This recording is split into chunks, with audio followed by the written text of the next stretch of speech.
Hello, everyone. I'm Bill Raggio. I'm a senior fellow at Foundation for Defense of Democracies and editor of FDD's Long War Journal.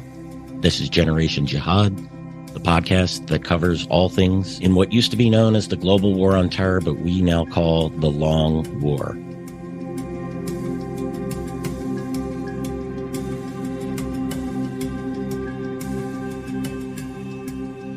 And today we have one of my favorite guests, if not my favorite guest, Edmund Fitton-Brown. Edmund is a senior advisor at the Counter-Extremism Project. He formerly served as the United Kingdom's ambassador to Yemen. He was the director of the United Nations Analytical Support and Sanctions Monitoring Team. And Edmund is also working with me on a project on the axis of resistance for FDD and the Long War Journal. Edmund, welcome back to Generation Jihad. Thanks, Bill. Great to be here. Always a pleasure, Edmund. Really looking forward to today's conversation. And today we are going to talk the Houthis. We're going to go into the history, how the Houthis became part of Iran's axis of resistance. And hopefully Edmund will share some of his experiences as serving as the United Kingdom's ambassador to Yemen.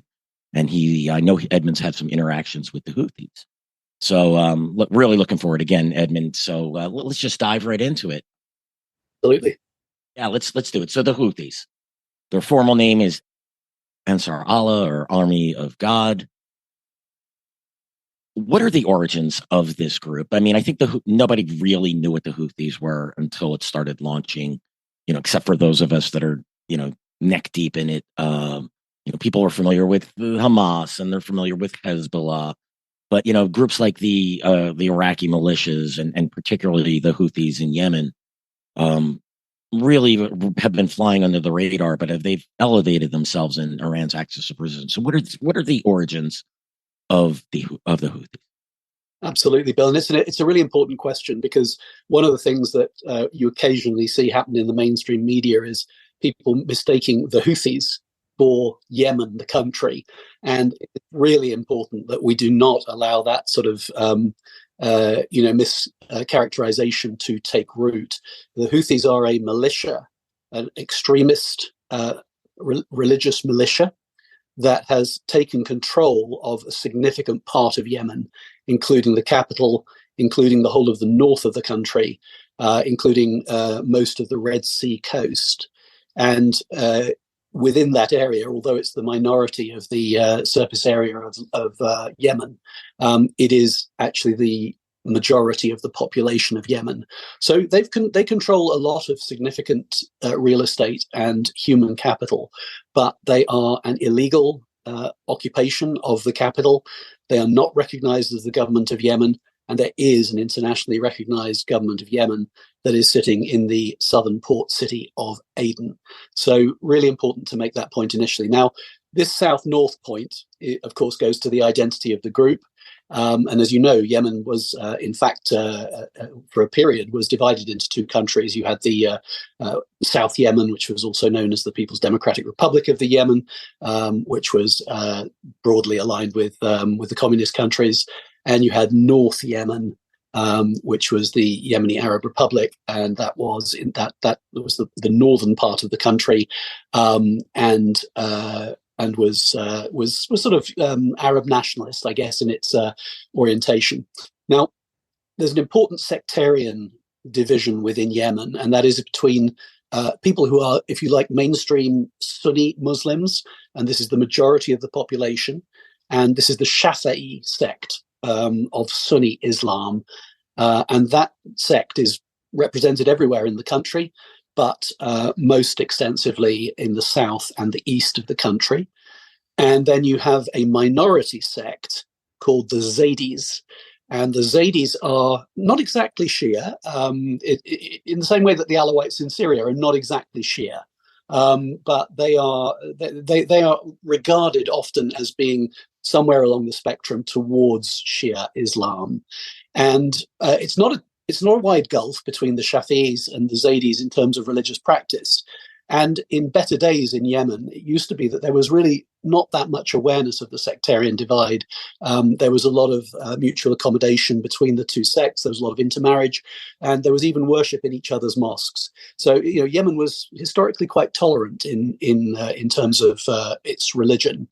Now, within that Zaydi sect, which is predominantly in the north of the country and to some degree on the on the west coast of the country, you've got the Houthi tribe in the far north in Sada province, which is in the mountains. It's landlocked and it's hard up against the Saudi border, southern Saudi border, and that spawned a sort of Zaydi movement in the 1990s, and it became known as the Houthi movement, or as you said, Ansar Allah, Army of God, or Partisans of God. And you'll notice a similarity between the name Ansar Allah and Hezbollah, which means the Party of God, and that is not entirely coincidental. So we'll come to that in a moment.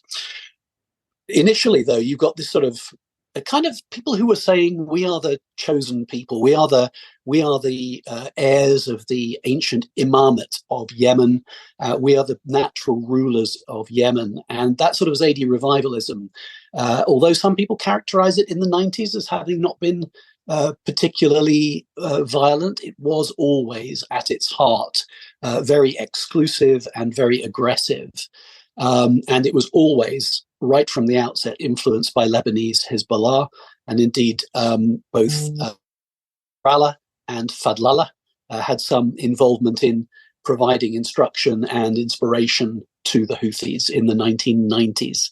So that was where it started. And then, of course, the history of Yemen was complicated. There were all sorts of really epoch-making events that you can trace in the history of Yemen, but perhaps the ones that are most important to mention. There was the invasion of Iraq by the United States and its allies in 2003, which obviously had a certain effect on Middle Eastern opinion.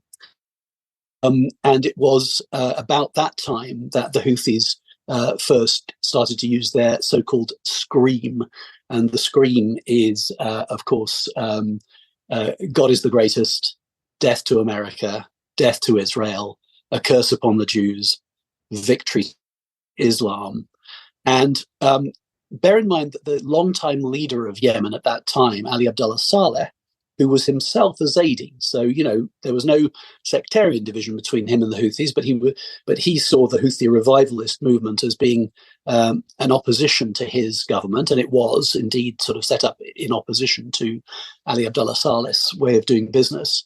And Saleh was, of course, drawn into the war on terror that followed from 9/11, and was a sort of a reluctant and very unreliable ally of the United States on terror. And the Houthis objected very strongly to that, and they were very anti-American, as death to America in their scream, and they were very pro-Iranian and very anti-Israel. So they defined themselves in a very anti-Western way by that time, and they rejected Ali Abdullah Saleh's willingness to work with the United States in the war on terror. And Ali Abdullah Saleh saw them as a threat and a challenge to his authority, and he thought he could crush them, thought it would be a relatively easy thing to put down the Houthi movement, but in fact found it very, very difficult, and he fought a series of campaigns against them, including the one in 2004 where he killed the leader of the Houthi movement, Hussein al-Houthi. And Hussein al-Houthi then was replaced by Abdul Malik al-Houthi, who was his brother. And it is Abdul Malik al-Houthi who is still, 20 years later, the leader of the Houthi movement. So then you had this sort of increasing polarization between the government in Sana'a and the Houthi movement up in the far north in Sada.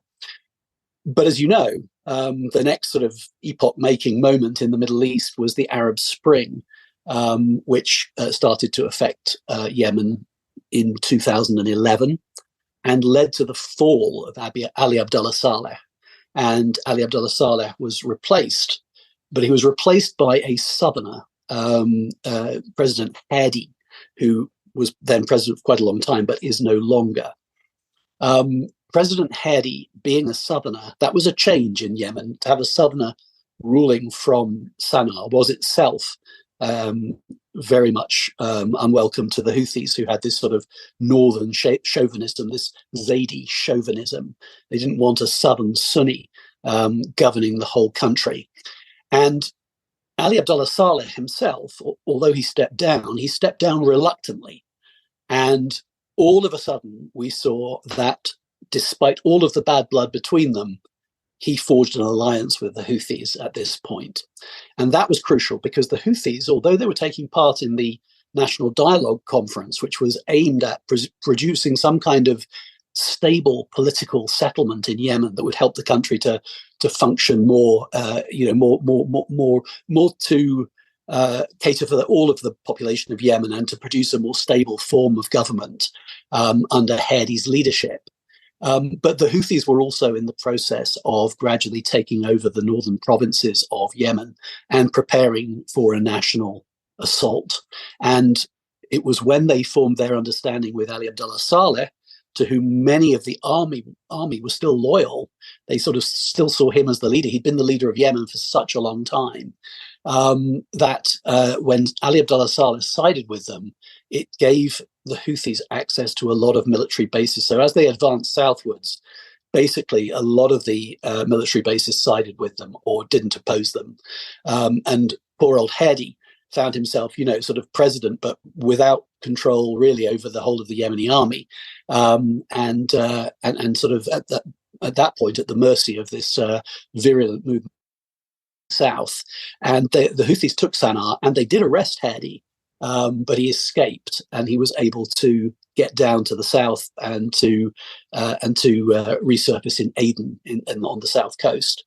And so that was the situation in 2015 as I took over as ambassador. The Houthis then, of course, went south. They went after Hadi in Aden. They actually did invade the city of Aden, but this was at about the same time that, in response to Hadi's request for help in self-defense, the Saudis entered the war on the side of the legitimate government of Yemen, on Hadi's side. And the Saudis, of course, allied with the Emirates and Qatar and other Arab countries. They were able to turn the tide of that conflict, push the Houthis back halfway to Sana'a, not all the way to Sana'a. And then the battle line sort of stabilized along that sort of that axis across the center of the country, with Hodeidah and Sana'a still under the control of the Houthis, but Aden and the south and the east under the control of the government. So, yeah, that was quite a turmoil that time, that Arab Spring, which I think is a misnomer, right? I really viewed that as an Arab winter. You had a lot of, terrible things that happened during that time, and I don't think there's been a spread of freedom across the Arab countries. But one thing that stuck out to me, Edmund, as you were talking, was you had mentioned that the Zaydis, which you had said is on the Shia spectrum. It really stepped up its anti-Americanism after the U.S. began targeting Al Qaeda in Yemen, after, as you mentioned, Saleh's support for the U.S. war on terror. And I just find it that's ironic, given you have, as someone in the Shia camp, as you described, is against the targeting of what we are always told, right? Sunni and Shia could never cooperate, and yet we know Iran supported the Taliban, supports Al Qaeda, things of that nature. Yeah, I just wanted to comment on that. That really stuck out to me. But you had mentioned that the Hezbollah has served as an inspiration, providing guidance to the Houthis. Can you go into a little more detail on that? The inspiration I could understand, but if you have any details on that, as well as the guidance that was provided. This is standard operating procedure for Hezbollah. They did this in Iraq. They've done it in Yemen. They've done it in Syria with militias.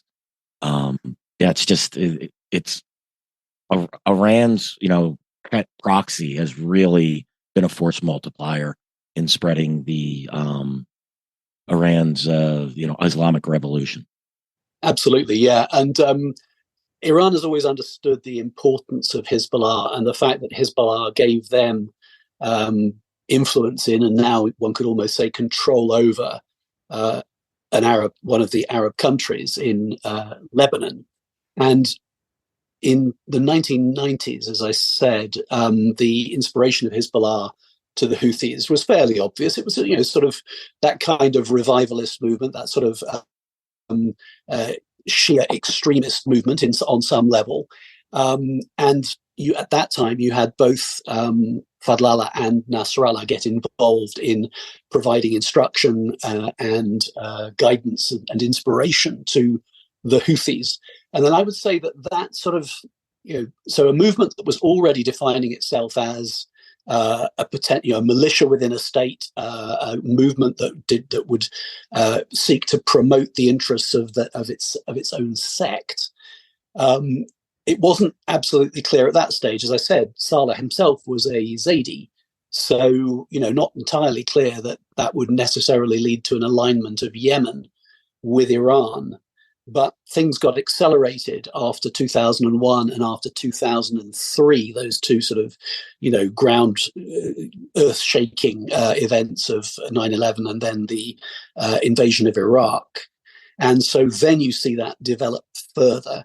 And as the Houthis assert themselves as a militia within Yemen, defining themselves in opposition to Saleh, in opposition to the United States, the relationship grows stronger and stronger with Hezbollah and with Iran, who start to understand that this is actually something that holds some real potential for them as a sort of as part of the asymmetric warfare doctrine that the Iranians had been developing and which became turbocharged after 2003, as the Iranians, of course, started to understand that they could also develop their influence and ultimately potentially control over Iraq as well. So you then had many instances of the Houthis, people from the Zaydi community, going to study in Iran. That was a big part of the sort of building of Iranian influence over the Zaydis and over the Houthi movement. You also had Hezbollah coming to Yemen and providing training and assistance. And that then, that side of it, as they became more and more strongly aligned with what we now think of as what we now call the axis of resistance, although we were not using that terminology in those days. That then, as I say, and I completely agree with what you say about the Arab Spring, it was not a spring, or at least let's say it was, it might have been one warm week in November that then led into an extremely long, deep winter. But the effect of it was, of course, to capsize a number of regimes in the Arab world, and it capsized Ali Abdullah Saleh. So he lost power. And then all of a sudden you have this sort of realignment because of the sort of the Sunni Shia divide, or the Zaydi Shafi'i divide, and the fact that you had a southern Shafi'i Sunni Muslim as the new president. And then what you have starts to look much more recognizably like Hezbollah. And the Iranians have already got influence over it. Lebanese Hezbollah has already got influence over it. And you see that influence then rapidly growing in the period between the start of the Arab Spring and the start of the Houthi takeover of Yemen in 2014. So that's the key sort of, the thing that propelled it was the realization, hey, actually, this could lead to us controlling the state. And that was the way that they then went. Now, it was interesting that when the Houthis drove south in 2014, 2015, those great advances, one of the first things that they did whenever they took over a significant new city, whether it was Sana'a or whether it was when they were briefly able to invade Aden, was that they would go to the prisons and they would release people, a little bit like the Taliban did in Afghanistan, of course, sort of a kind of chaos is good for us. We can work with this much more than our opponents can. But also targeted releases of prisoners of interest to Hezbollah and Iran, because there were some of those who were being held in jails under the legitimate government of Yemen authority. And when the Houthis got the chance to, they deliberately went to those jails and released those prisoners. So would you say that around the mid-2010s, that's when the Houthis became a full-fledged member of Iran's axis of resistance? Is there kind of a year we could put on that? I would say that it was an evolution, but if I was going to try and put dates on it, I think the first date that I would express would be 2014, because I think that was where you had this sort of, hey, we're going to take over Yemen. And this is going to be in opposition to the interests of the government, in opposition to the interests of Saudi Arabia, in opposition to the interests of the United States. And we're doing this in consultation and also with material support and training and weapons supplied by Iran and by Lebanese Hezbollah. But I would also say that then there was a more progressive evolution from then onwards, because the Houthis are quite independent-minded. They would not want to see themselves as a cat's paw of Iran. And, I don't know whether Lebanese Hezbollah has any of that sort of... I think they also, to some degree, they consider themselves to have some independent agency. But the Iranians definitely see Lebanese Hezbollah as its sort of its number one, most powerful, most effective, and most responsive proxy.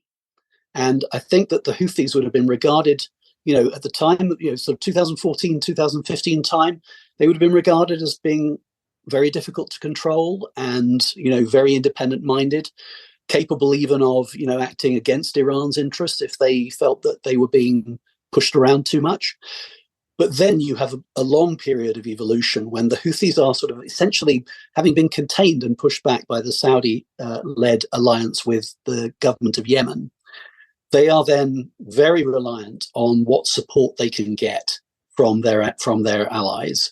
So very dependent upon Iranian technical support, Iranian logistical support, weaponry, Lebanese Hezbollah training and support as well. And one of the things that's quite interesting to look at is some of the areas in which the Houthis have proved to be very effective. Like, there's development of drones. Interesting, again, as we very well know, this has been a major feature of Iran's activity as well in the field of drones and weaponized drones, in control of the internet and censorship, and using control over the Yemeni telecommunications companies, both to starve those people who are not part of the Houthi-controlled area of Yemen of service or the ability to, essentially the Houthis understood where the important levers of power were. How do you get your control, your surveillance, your propaganda across? And this was all done with Iranian coaching and Iranian assistance, which explains why the Houthis, even though they are this sort of rabble of a militia that's come out of the sort of the far north, mountain men, good fighters, they also have very rapidly figured out which are the key levers of government. Once they took Sana'a, you get the TV stations, you get the communications companies, you get the central bank, you start to control the currency, you control where the civil service payment, so that the civil service has to do what you say, because otherwise they can just simply cut off your pay. So it's become a very smart movement with this coaching from its sophisticated allies. Yeah, our colleague Behnam Ben Taleblu has described the relationship with Iran and its proxies, I think, in a way that, just as you described, right? They have agency. They are loyal to Iran, but Iran's never going to ask them to do something that it probably won't get a yes to, or will allow input in how things are done. So yeah, that sounds exactly right. I mean, I've always viewed the Houthis as being more independent up until the mid 2010s, as you said, once they went to war with Saudi Arabia, the dependency on it having a state actor, the Iranians, in their camp, and that's where you lose a little bit of your freedom of movement and freedom of decision. But one of the interesting points, I think, Bill, is, and you were saying this about the Iranians being, a little cautious about the degree to which they ask something, they probably have already figured out that this is something proxy wants to do anyway. If anyone gets out in front in this alliance, it's usually the proxy, not Iran. So, we can say that about the Hamas attack on the 7th of October, that was Hamas acting. And the Iranians are very good. They're comfortable with chaos, and they're very good at responding and taking advantage of what happens. And I think that the Houthi attacks on shipping in the Red Sea, which of course have brought the Houthis back to international notice over the last 6 months or so, I would say that was a Houthi initiative. And then the Iranians looked at it and said, yeah, we can work with this, and supported it. Yeah, on that point, look, it's no doubt the Iranians provided anti-ship ballistic missiles, right?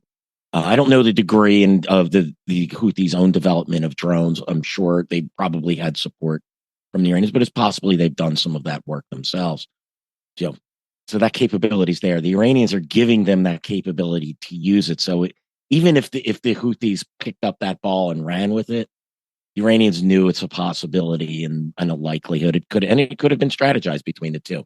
But yes, I agree with you completely. The militias tend to take the initiative, and Iran seems to, go with it and figure out how to support it. If they're not even, look, with Hamas's attack, we've had a lot of reporting, a lot of it which I thought to be legitimate, that or that Quds Force and Hezbollah was involved in the planning of those attacks. So I wouldn't be surprised if the Iranians were, encouraging the Houthis to launch those attacks that are ongoing to this day. But the Houthis certainly wanted to do that, and they've done it in the past as well. There's a history of that as well.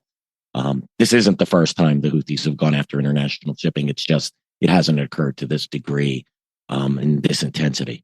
Yeah, I'm glad you make that point, Bill, because this is, one of the frustrating things about following these issues as they are portrayed in the international media, is that there's so little context or historical knowledge that's expressed by journalists.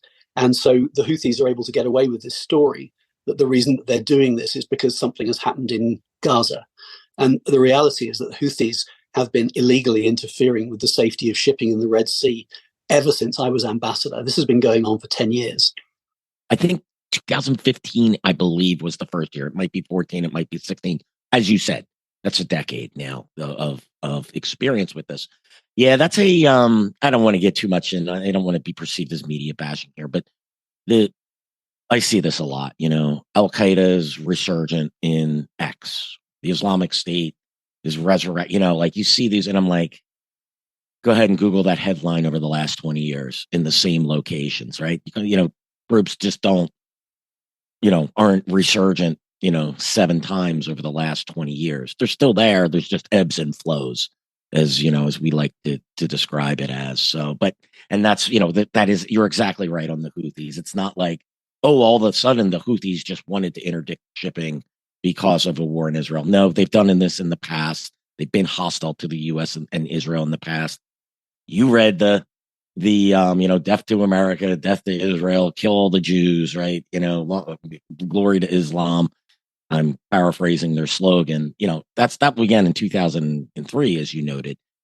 That's 2 decades ago. There's a lot of history here, and if you want to wake up and think that the Houthis are just reacting to Israel's response to Hamas's horrific attack on October 7th, you just haven't been paying attention. And that, gets me to my next question. A lot of this as well, right? The perceptions, the Houthis, I mean, this was shocking to me with the protests here. People, that are at those protests are, saying they're in, Gaza, the civilians, women and children being killed. And then interspersed, you see people, waving the Houthi flag and the Hezbollah flag and Hamas flag. These are, as you noted, terrorist organizations with long histories of attacking civilians, of kidnapping and murdering and destabilizing states and whatnot. But is the Houthis, Edmund, a legitimate liberation movement that our college students should be supporting? That's a nice softball pitch. Bill. Certainly no bias in that question whatsoever, Edmund. Yeah, I mean, so they are no kind of liberation movement. And let me count the ways. So first of all, they represent, as I said, a minority of the population of Yemen. So what you have in Yemen is a coup d'etat by an extremely prejudiced and chauvinistic minority that is aimed at crushing the rights of the majority of Yemenis. So that's point one. And when you look at the brutality that the Houthis have shown And I don't mean just fighting on the battlefield. I mean where you have battle lines drawn in urban areas and just ordinary people trying to go about their business, trying to get food, trying to get to work. And the sort of casual, gleeful sadism and brutality of the Houthis against these ordinary Yemeni people. They regard Sunni Yemenis as subhuman. And they've said as much when they have. I know many Yemenis who have survived captivity in Houthi jails and who have been treated horribly, been tortured and beaten and humiliated. And they've been, particularly if you're from the Sunni majority in Yemen, you are treated as subhuman. So the worst examples of this have been in the contested cities in Taiz, especially in the center of the country, south of, it's roughly halfway between Sana'a and Aden. Or in Aden itself, when the Houthis invaded it. We've seen the Houthi use of snipers is extraordinarily indiscriminate and cruel. And the worst example of all of those that I recall was a hospital in Aden, where the Houthis positioned a sniper on the roof of a building next to the hospital. And for days, this guy would simply murder anybody who appeared in one of the windows of the hospital. So you had doctors and nurses continuing to run the hospital, continuing to go about their business and tend to patients, crawling on their hands and knees to go past the windows in order to get from one part of a room to another. So that's no liberation movement. And again, the repression that they operate, the control of the media, the abuse of, imprisonment of, murder of, torture of both religious minorities. So, for example, I mean, heaven help you if you're Jewish in Yemen these days, or any other sort of minority religious group. Abuse and including sexual abuse of women, abuse of journalists.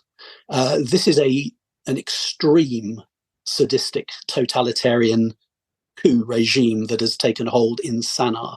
And that's why when people talk about it as Yemen, that is a horrible insult to the people of Yemen, and including the majority population of Yemen, which is in danger of being subjugated by this violent coup. So again, you get these useful idiots on the streets of London or other cities saying, Yemen, make us proud to turn another ship around. And what they're actually doing is celebrating the most virulent, the most oppressive, imaginable military coup. Yeah, it's, you have experience on the ground. I've spent some time on the ground in Iraq and Afghanistan. I know a lot of our listeners have been out there as well. And I don't think people that haven't experienced this firsthand can really understand the depth of the depravity groups like the Houthis and Al Qaeda and the Islamic State and the Taliban and Hezbollah and Hamas that they're willing to go to further their evil cause. I have no other words for it than that. It is truly, some of the things I've seen are truly evil, and this is why it does disturb me to see college students out there. Look, it's fun. You go to these protests, you getting classes delayed and exams delayed, and there's food and there's music and people are chanting and they look revolutionary. But when you pull the curtain back on these groups, you get what Edmund just described to us. And, again, those of us who have been overseas are quite familiar. I've been on the scenes of suicide attacks and firefights and just horrific things that I've seen. And, you just can't come away with thinking, in myself personally. I mean, everyone's opinion has their own opinion, but again, I go back to, these are evil organizations that we should, if you're not really familiar with these groups, you probably shouldn't be holding up a sign. Because, when you get a little bit older and get a little bit more information, you might regret that. Absolutely, Bill. And I mean, you prompt me to mention one other abuse, which I think is worth highlighting. Please do, Edmund. This is what I want to hear. And this is in this decision to try to put the Red Sea and the Suez Canal and the Bab el-Mandeb Strait out of commission for international shipping, claim that this is to punish Israel. Of course, Israel has its main ports on the Mediterranean coast, and it's no more dependent on the Red Sea than Spain is or Britain is. So they're not punishing Israel. Then you have to ask yourself: so who are they punishing actually in this maritime campaign? The first people that they're punishing are the Egyptians, fellow Arabs, a relatively poor country, which is heavily dependent on the revenues from the Suez Canal, and they're just vandalizing the Egyptian economy. Last I heard, I mean, that's down like 2/3 the income from the losses in the Red Sea. That's incredible. Exactly, and this is a really big deal. And this is ordinary poor Egyptians who are being, essentially put in hardship by this reckless vandalism by the Houthis. Then there are food shipments which are trying to reach the eastern coast of Africa, and which now struggle to get there, and maybe have to go around the southern tip of Africa. So they're putting at risk poor people on the east coast of Africa. Again, they wouldn't care, because from the Houthi doctrine would be to see those people as more or less subhuman. And then who else? The Yemeni people. How does aid get into Yemen? It gets in mainly through the port of Hodeidah in the Red Sea. No aid shipment is going to want to approach Hodeidah in circumstances where the Houthis are unpredictably attacking shipping and potentially sinking ships. So they're also deliberately starving Yemenis who are relying on, not just Yemenis, but Yemenis under their control, Yemenis in North Yemen, people who are, the Houthis would like to pretend are their citizens. But they don't care if aid shipments can't get into Yemen, because they've made the Red Sea unsafe for ships. And finally, of course, they have sunk a ship, and that sunk ship is one that has done a good deal of environmental damage. And they've done this before. They've threatened oil ships in the Red Sea. Now, who depends on the environmental survival of the Red Sea? Fishermen? Anyone who is active on that coast or dependent on that coast for one reason or another. And so again, the Yemeni people on that shore, on the opposite shore, whether you're talking about Egypt or whether you're talking about Sudan or Djibouti, these again are just ordinary people trying to make a living as fishermen or other maritime or coastal trades. And the Houthis don't care if they destroy the environment of the Red Sea. Yeah, and I'm going to expand upon your point on the environment. Yeah, I'm glad you brought that up, because that was going to be my addition here. How about diverting all of those ships around Africa, around the Horn of Africa? How much more fuel are they wasting? The maintenance, all of the things, the oil that you got to change in those engines, all of those things have an environmental impact and a cost on everyone across the globe, financially. So yeah, it's an extremely selfish thing.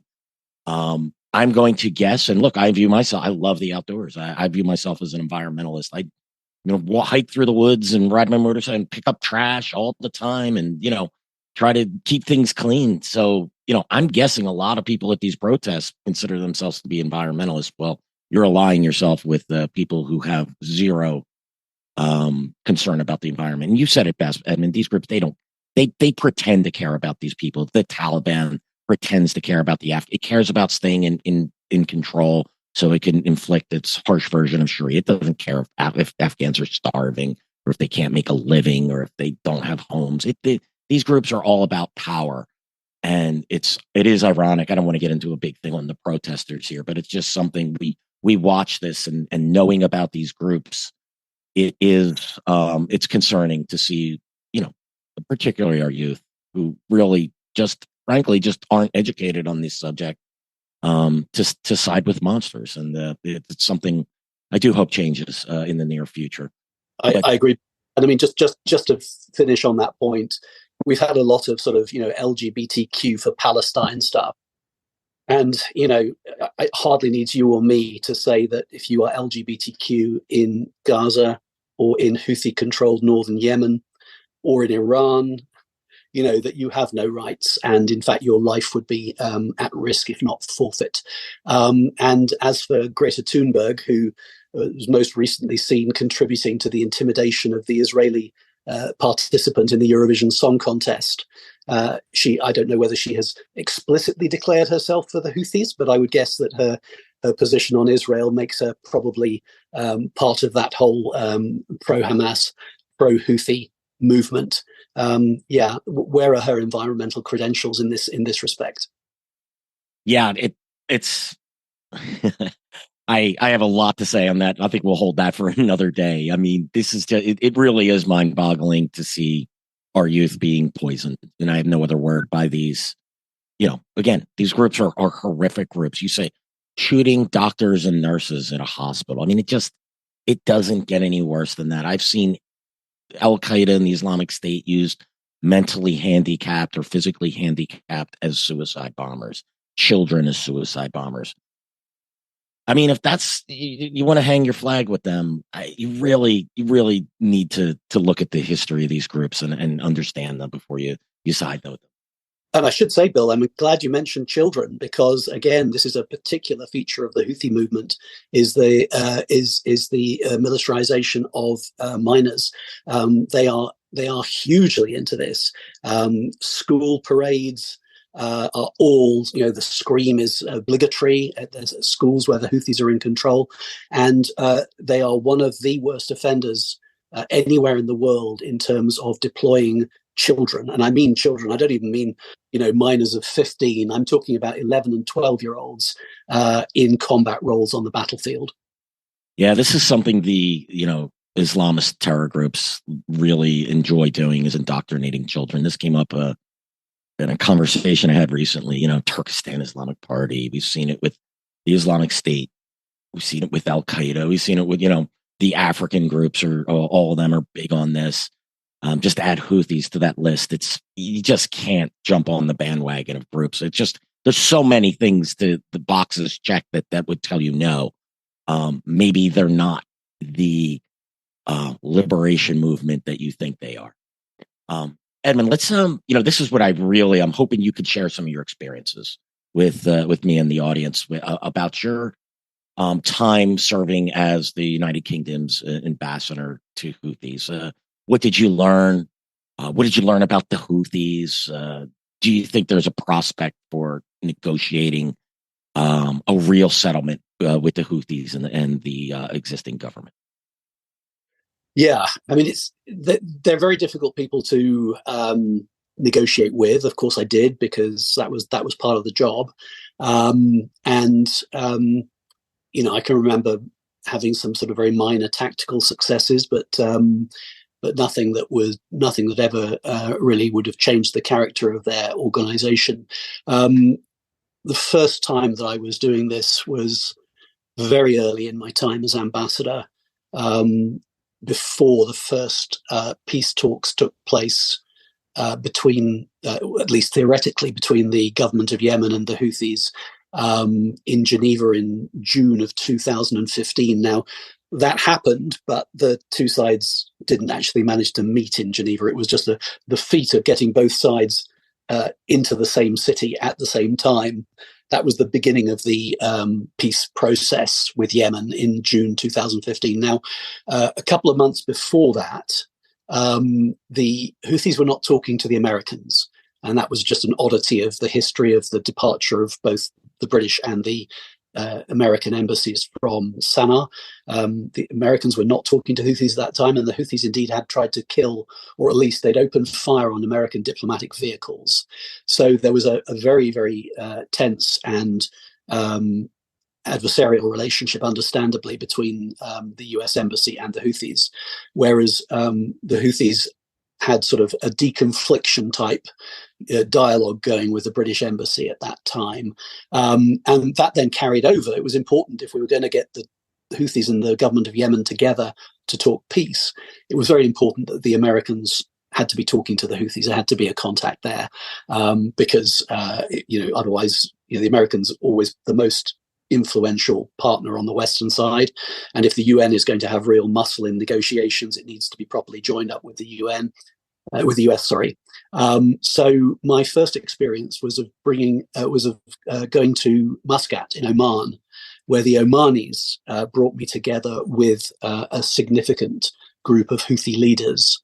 And I had 2 sessions, I think one 6 hours, one 4 hours, both of them exclusively in Arabic. It was very good for my language skills at the time. And I was able to successfully to lay the groundwork for the Houthis and the United States delegates to meet each other. So that was the purpose of that. But what was interesting about it was what I learned of the Houthis as personalities during those 10 hours of direct contact. And they said some really chilling things. One of the things was, I was of course trying to get to know them, trying to understand their perspective. And I said, can you help me to explain, can you help me to understand why you're working with Ali Abdullah Saleh in the way that you are at the moment, when, he has more Houthi blood on his hands than any other individual that I can think of. And they said, don't worry about Ali Abdullah Saleh. We will deal with him when the time is right. For now, he is useful to us. When he ceases to be useful to us, we will kill him. So that was just straight out to me as a diplomat they'd only just met. And of course, that's exactly what happened. They did indeed, as soon as he ceased to be useful to them, as soon as he started conspiring with other Yemeni factions to try to get back into that role he used to have. He talked about dancing on the heads of snakes. Governing Yemen is like dancing on the heads of snakes. And he thought he could do it again. He thought he was the only man who knew how to become the arbiter of the whole of Yemen and to have all Yemeni factions basically working to him.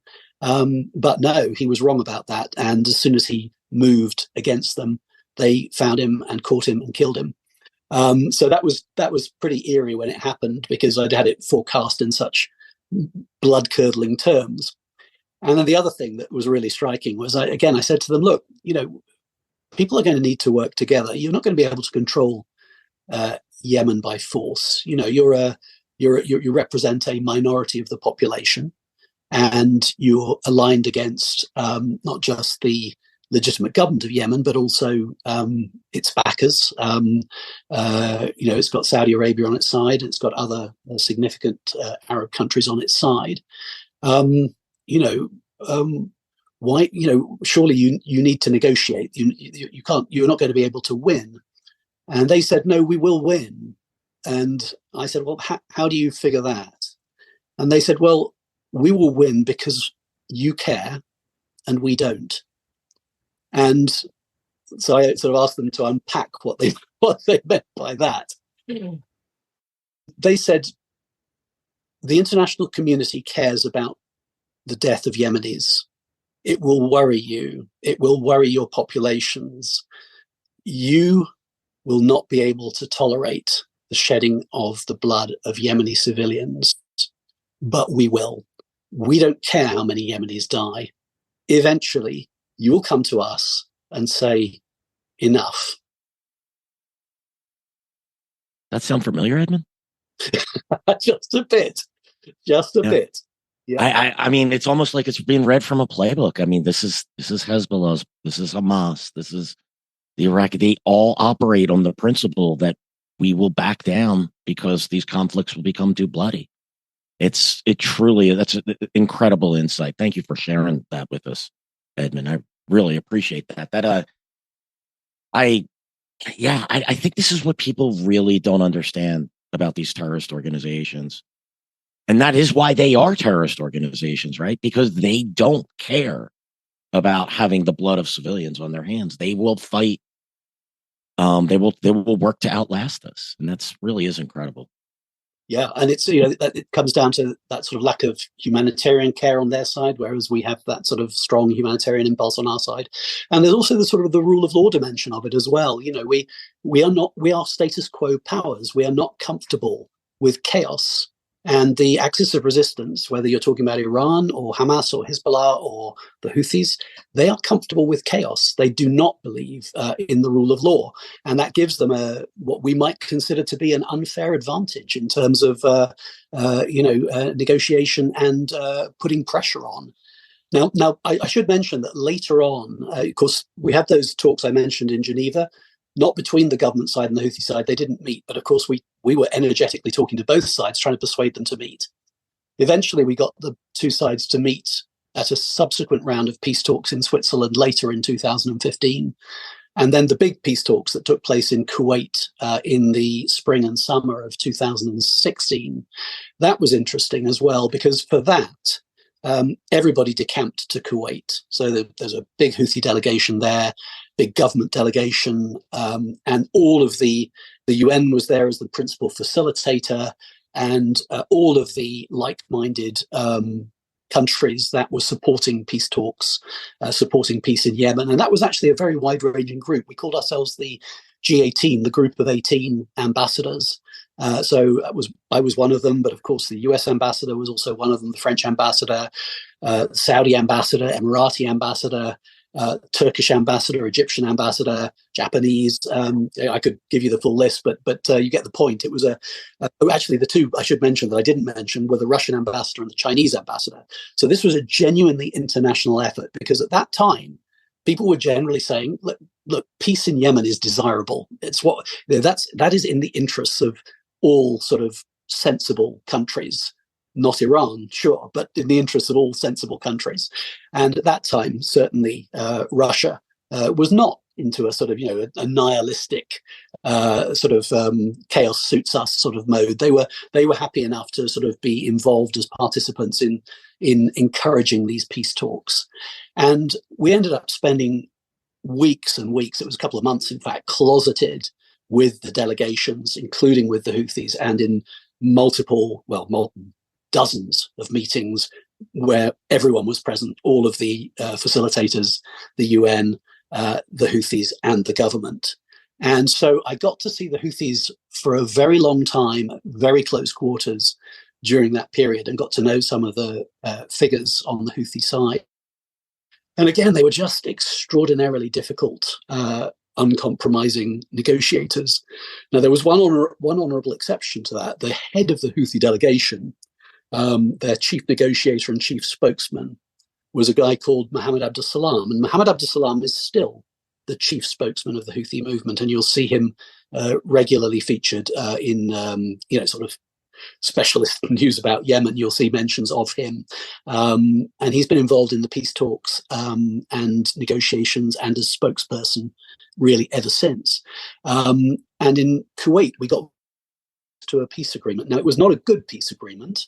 It was, I would say, by the summer of 2016, Saudi Arabia had just had enough. They felt we tried to get involved in this to defend and support the legitimate government of Yemen, but this is not working. We're trapped in this war that we don't want to be in. It's damaging our international image. The government of Yemen is not a particularly easy partner because it represents so many different tribes and factions. And so we kind of got to the point where the Saudis were really saying, we want a peace agreement and we're happy to invest in it. We're happy to agree to the Houthis having a controlling role in the future government of Yemen. We are also happy to provide quite a lot of Saudi funding for reconstruction and stabilization, sort of post-war objectives. And there was a point where I felt that an agreement had been reached, and the Houthi chief negotiator started to actually, for the first time, the only time, to unfold some genuine confidence-building measures on the Houthi side. So some of the landmines, because again, the Houthis, as you can imagine, are completely indiscriminate in their use of ordnance and mining and things like that. They don't care how many people, how many innocent, children or farmers, step on a mine and get blown to bits or lose a leg or whatever it might be. But they did, at this point in the negotiations, they did actually start to conduct some mine clearing operations to build confidence building measures leading to the peace agreement that was to happen. And then all of a sudden, we heard that the wind had blown in a different direction from Sada, from the headquarters of the Houthis, from Abdul Malik al-Houthi in northern Yemen. And it seemed that I think basically the sort of field commanders of the Houthis were not happy. They wanted to press on for unconditional victory, sort of unconditional Saudi withdrawal in humiliation. They weren't interested in some kind of negotiated peace, which was going to end up with them losing their positions as warlords and field commanders, and instead they'd have to become, administrators or officials or whatever. Instead of power, instead of money, you have a government salary and responsibilities and constituents who can complain to you. And they were not that keen on it. So Abdul Malik al-Houthi was much more influenced by those people than he was by anyone else on the Houthi side. And all of a sudden, we found that the head of the Houthi delegation had lost the confidence of the people back in Sada. And the noises started accusing him of making unauthorized concessions. And the next thing we knew, the Houthis walked away from the peace talks, and that was that. So, do you think the West, the Saudi Arabia, can effectively negotiate with the Houthis? Is this a group that is negotiating in good faith? So good faith and the Houthis do not sit in the same sentence. Yeah, right. But as I guess with any extremist group, I guess there are notable exceptions to this. I mean, I think I would say that ISIS is a death cult rather than anything else. It's the group that exists to kill people, nothing else. And so the idea of ever negotiating with ISIS, I find repugnant. But generally speaking, with extremist groups, if you negotiate from a position of strength and you drive the hardest possible bargain, and you aim to split those groups between people who are actually exhausted and ready to make peace and the hardcore who want to carry on fighting forever, there can be a way through this, but only from a position of strength. And I think if we made a strategic mistake, the West in Yemen, it was this easy and intellectually lazy tendency to blame Saudi Arabia. Saudi Arabia was not to blame for what happened in Yemen. What happened in Yemen was caused by the Houthis. And when Saudi Arabia got involved in Yemen, it only did it on purely legal grounds and at the behest of a sovereign government, the legitimate government of Yemen, requesting foreign assistance for self-defense. And yet we allowed ourselves, or we were weak in the way that we communicated in the face of the international sort of Saudi hating squad that, as you know, exists everywhere. Every single time that, and again, you're going to draw immediate parallels with Gaza. As soon as there was a Saudi bombing attack, which was provoked by some kind of, Houthi fire, the Houthis would turn out to be hiding in a school, and the bomb would hit the school, and then the Houthis would parade the victims, civilian victims or, child victims of that. Were the Saudis as skilled as they could have been in fighting that kind of campaign? You can argue that they were not, but then you could argue the same about us in Iraq or Afghanistan. Nevertheless, we allowed the professional anti-Saudi and brackets, usually anti-American lobby to argue that the Saudis were the aggressors in this. And there was, and of course, this was not helped by the Khashoggi crisis when that happened, because that sort of completely pulled the rug out from Saudi support in Washington. And so at a time when the government of Yemen and its Saudi and other Arab allies looked as if they might be poised to take Hodeidah, the port of Hodeidah, and to secure their control over Marib in the center of the country.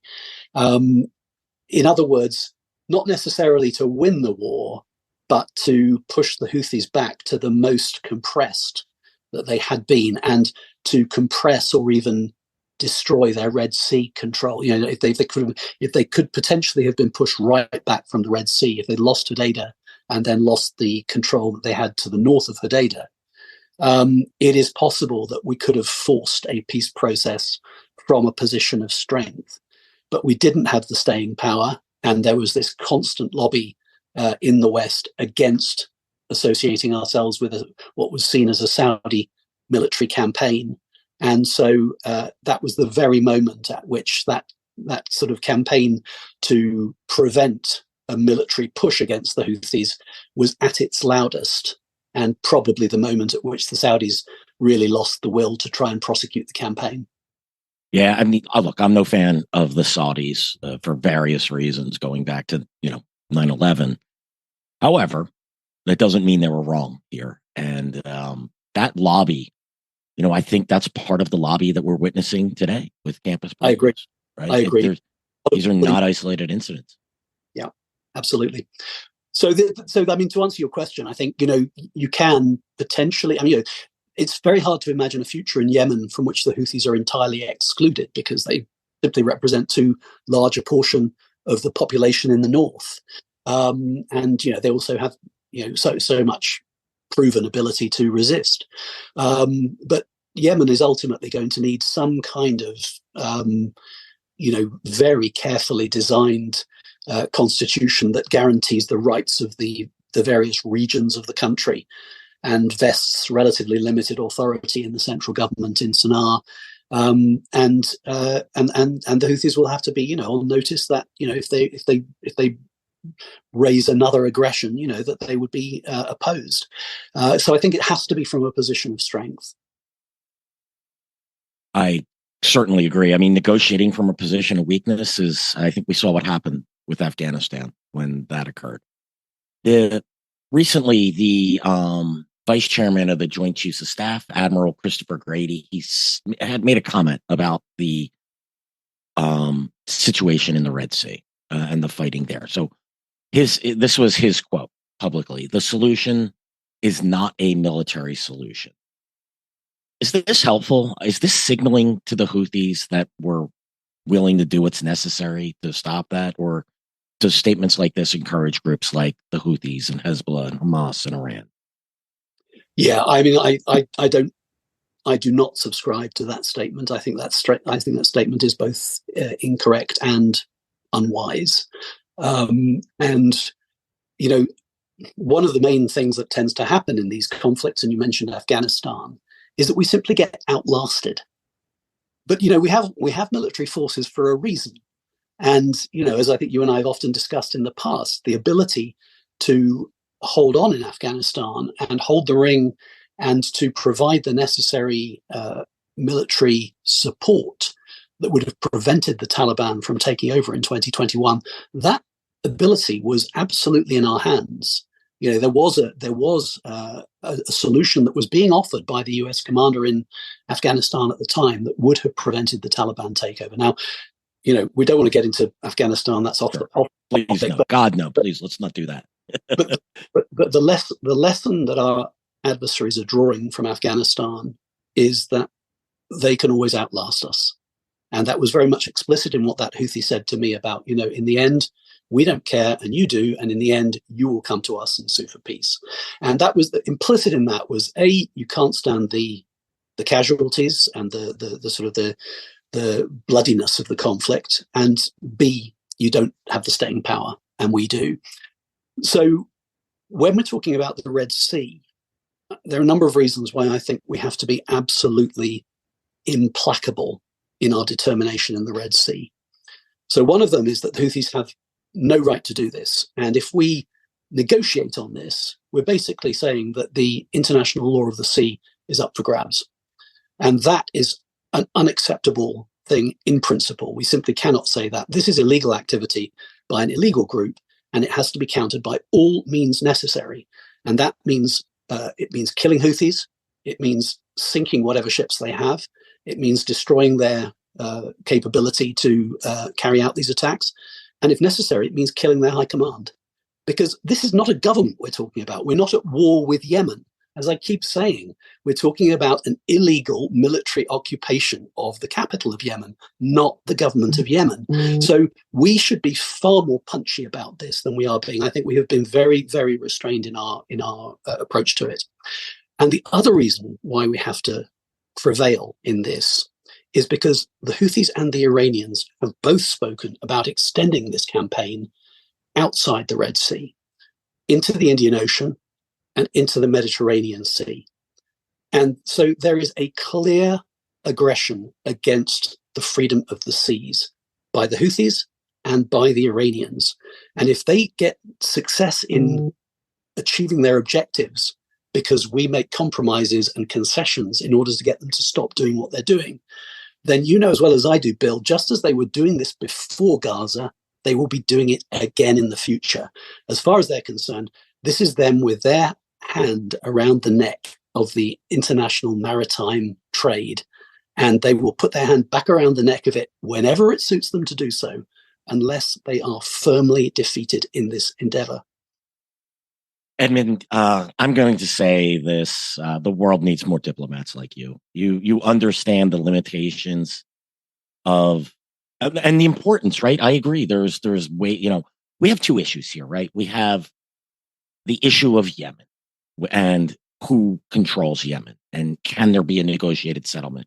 But we have the more immediate and the more pressing issue of freedom of the high seas and the Houthis attacking and essentially shutting down shipping through the Red Sea and the Gulf of Aden and the Bab el-Mandeb Strait. That second issue, there is a military solution to this, and you just laid it out. Target military leadership, target political leadership of the Houthis, target their weapon systems. And I'm not talking these limited strikes done by the U.S. and British 2 or 3 times, talking about a campaign. It may require troops on the ground in order to engage. I mean, I'd have reservations against doing that, but it may require that. But there are things that can be done that would send a very clear message that this is not tolerated, and we've squandered that. And it is a breath of fresh air. And I just wish there were. I get the impression over the years of watching the State Department in action that it's just, the process of negotiation was an end to itself, not the results of the negotiations. And that's always disturbed me. But, I guess this, gets to my next question. Like, has the time long passed for us to be able to effectively deter the Houthis? No, I don't think it has. And I think we just haven't tried hard enough. I mean, going back to the point you were just making, we have been extraordinarily restrained in what we have done in response to this outrageous illegal activity, this outrageous sabotage and provocation that the Houthis have mounted against completely innocent, neutral, non-combatant shipping, against the global economy, effectively, and acts of sabotage that are designed to force concessions. So what we should be doing is more of what we've already done, but with much more aggressive military objectives. And those, of course, should include any enabler of what the Houthis are doing. Now, why the Iranian ship, the Behshad, has not been seized or sunk is absolutely beyond me. This is an Iranian ship. It has no business in the Red Sea. It has no business directing Houthi attacks on maritime traffic in the Red Sea. And it is a legitimate target. But for some reason, again, we've gone at this, but with kid gloves. There's been a lot of emphasis has been laid. And, I to some degree, I respect this. I don't blame someone like Prime Minister Rishi Sunak or Foreign Secretary David Cameron for talking about the importance of pushing back on the Houthis, but the extremely meticulous proportionality that we've shown, and nobody was killed in this strike, but it took out this radar or this facility. And actually, no, that is not appropriate in this case. What is needed is much more ambitious and aggressive targeting. You rung a bell in my head, when you talked about, I read the CENTCOM press releases every day. and they'll say, we took out this weapon system, and then they spend a whole, it's a stock paragraph, right? But it's, 2 or 3 sentences, but how they deemed it a threat. Of course, an armed drone or a ballistic missile, or a cruise missile fired by the Houthis is absolutely, particularly when they've always targeting ships going through. Do we even need to say that? It's like they're going out of their way to justify carrying out military force, in the defense. Look, I understand the Biden administration is concerned about sparking a wider war, but I would argue that wider war is already here. And if, freedom of the high seas, you could put Gaza and whatever, put that all aside. This is a very specific issue. And if we're unwilling to do this, what message does it send to allies like Taiwan and South Korea or Ukraine, countries that are either engaged in hot wars or in danger, from in the case of Taiwan and South Korea, from China? I don't understand the messaging.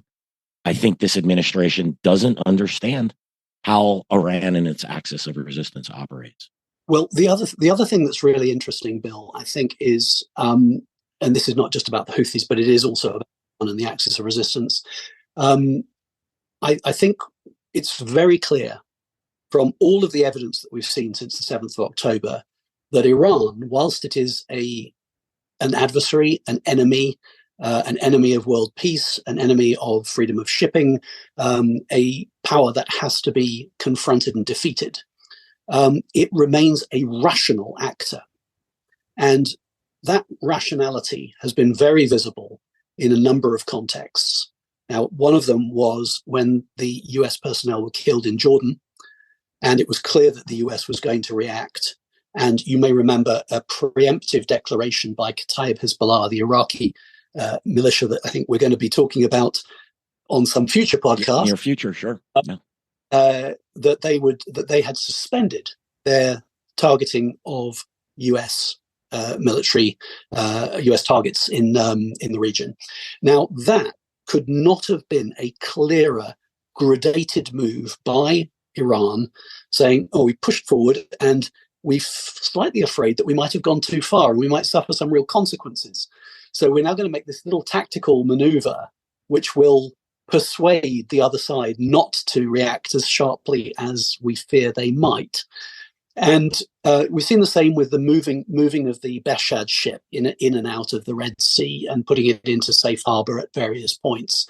And we also saw this to some degree with the near escalation or the threatened escalation that occurred between Israel and Iran, when the Israelis quite rightly took out those IRGC hoods, and the Iranians reacted with that barrage of projectiles, drones and missiles, against Israel that actually did no damage. They were all taken down. And then you had the Israelis making a very small, targeted, pinpoint attack in return, and then the escalation went away. There was sort of like a honor being satisfied sort of idea.